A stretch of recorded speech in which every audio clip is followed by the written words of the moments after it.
स्वागत है दोस्तों नई वीडियो में। दोस्तों इस वीडियो के माध्यम से हम लोग मेजर टू हिंदी का model question paper, exam pattern वगैरह सब समझेंगे। साथ ही साथ इसमें इम्पॉर्टेंट क्वेश्चन भी दिया गया है तो वो भी देखेंगे। तो ये है सेशन 23 से 27 के विद्यार्थियों के लिए जिनका भी सेमेस्टर 2 है। तो वीडियो को आप पूरा देखिएगा। चलिए हम लोग शुरू करते हैं दोस्तों। सबसे पहले देखेंगे हम लोग एग्जाम पैटर्न, पासिंग मार्क्स वगैरह। ठीक, तो इसका जो पूरा मार्क्स होता है वो 100 मार्क्स का एग्जाम होगा, लेकिन आपका जो है 25 मार्क्स का ऑलरेडी आपका इंटरनल के तौर पर ले लिया गया है या तो फिर ले लिया जाएगा। और 75 मार्क्स का जो होगा दोस्तों वो आपका होगा फाइनल यानी कि एक्सटर्नल एग्जाम। इसमें टोटल 3 घंटे मिलते हैं आपको। इंटरनल प्लस एक्सटर्नल दोनों मिला के आपको लाना है कम से कम 40 मार्क्स पासिंग के लिए। ठीक है, तो ये आपका पासिंग मार्क्स है दोस्तों। आप देखते हैं क्वेश्चन वगैरह।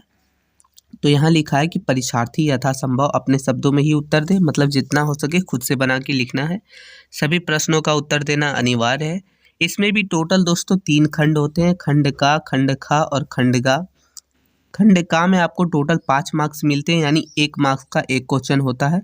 तो आप इसे ऑब्जेक्टिव समझ लीजिए या तो फिर समझ लीजिए अति लघु उत्तरीय। ठीक है, जिसमें पहला क्वेश्चन हो जाता है कि निम्नलिखित प्रश्नों का उत्तर एक शब्द या एक वाक्य में दें। पहला क्वेश्चन है कि रीतिकाल को अन्य किस नाम से जाना जाता है, यानी रीतिकाल जो है और कौन काल के नाम से जाना जाता है। तो ये पहला क्वेश्चन है।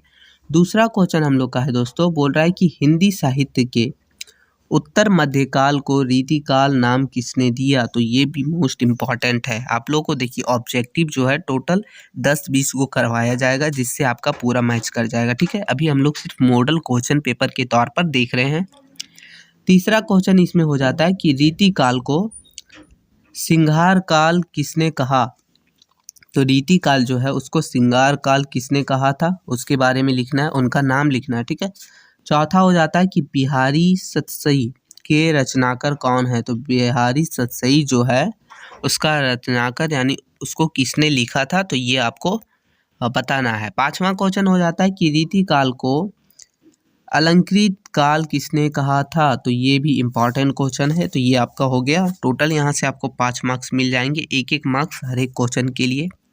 अब खंड खा है दोस्तों। खंड खा में आप लोग ध्यान दीजिएगा, इसमें लिखा है कि निम्नलिखित दिए गए 2 प्रश्नों के उत्तर दे, लेकिन हो सकता है आप लोग के एग्जाम में टोटल 4 दे दे। ठीक है, और बोले किन्हीं भी 2 प्रश्नों का उत्तर दे, यानी हो सकता है टोटल 4 देने के बाद बोलेगा 2 कोई भी दे दो, ऐसा भी हो सकता है। तो आप इसे ध्यान दीजिएगा। ठीक है, इसमें टोटल आपको 10 मार्क्स देखने को मिलेंगे, यानी एक क्वेश्चन के लिए टोटल 5 मार्क्स आपको मिल रहे हैं। तो आप इसे छोड़िएगा नहीं। तो ये हम लोग का छठा क्वेश्चन हो जाता है कि रीतिकाल की हिंदी साहित्यों को क्या योगदान है। तो ये हो जाता है छठा क्वेश्चन। सातवां क्वेश्चन है कि रीतिकाल की प्रवृत्तियां स्पष्ट करें। तो ये क्वेश्चन है। ठीक है, ये 2 क्वेश्चन है दोस्तों आपको करना है। आगे आ जाता है खंडगा। खंडगा यानी कि ग्रुप सी समझ लीजिए। इसमें आपको टोटल 60 मार्क्स देखने को मिलेंगे, यानी कह रहा है कि निम्नलिखित में से किन्हीं 4 प्रश्नों का उत्तर दे, यानी एक क्वेश्चन के लिए 15 मार्क्स मिलेगा और टोटल 4 आप कर रहे हैं तो इसका मतलब आपको 60 मार्क्स देखने को मिलेगा साथियों। तो ये है आपका, इसमें आपको 60 मार्क्स मिलेगा। तो ये तो एकदम नहीं छोड़ने का है ना। तो टोटल 7 रहेगा, 4 आंसर देना है। तो चलिए देखते हैं। तो पहला हम लोग का जो 8वां क्वेश्चन है वो बोल रहा है कि हिंदी के रीतिकाल की पृष्ठभूमि पर प्रकाश डाले। तो ये क्वेश्चन है। 9वां क्वेश्चन है कि रीतिकाल की विभिन्न परिस्थितियों तथा उनके द्वारा पड़ने वाले प्रभाव का विवरण दे। ये है 9वां क्वेश्चन दोस्तों। अब 10वां क्वेश्चन की ओर देखेंगे दोस्तों। तो बोल रहा है कि रीति वृद्ध काव्य की प्रमुख विशेषताओं पर प्रकाश डालिए। तो ये हम लोग का 10वां नंबर क्वेश्चन है। फिर 11वां नंबर क्वेश्चन आ जाता है इसी से जुड़ा हुआ, बोल रहा है कि रीति वृद्ध काव्य धारा की प्रमुख प्रवृत्तियों पर विस्तार से प्रकाश डाले, मतलब विस्तार से लिखे। ठीक है, 12 नंबर क्वेश्चन हो जाता है दोस्तों, बोल रहा है कि बिहारी की काव्यगत विशेषताओं पर विस्तार से वर्णन करिए। मतलब बिहारी जो थे, मतलब बिहारी सतसई जो लिखा गया है, ठीक है, उसका काव्यगत विशेषताओं पर विस्तार से वर्णन कीजिए। तो आपको इसके लिए सिलेबस को अच्छे से पढ़ना पड़ेगा। जितने भी क्वेश्चन है दोस्तों आपका सिलेबस से ही है, सिलेबस से बाहर कुछ नहीं है।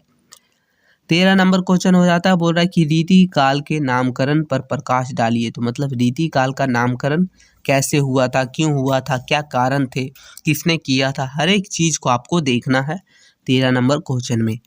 क्वेश्चन 14 हो जाता है हम लोग का दोस्तों, बोल रहा है कि रीतिकाल की सामाजिक और सांस्कृतिक परिस्थितियों पर प्रकाश डाले। मतलब रीतिकाल के समय में वहाँ की जो सामाजिक सांस्कृतिक परिस्थितियाँ थी, वहाँ का स्थिति था, वो क्या था, इन सभी चीज़ों को आपको 14 नंबर क्वेश्चन में बताना है दोस्तों।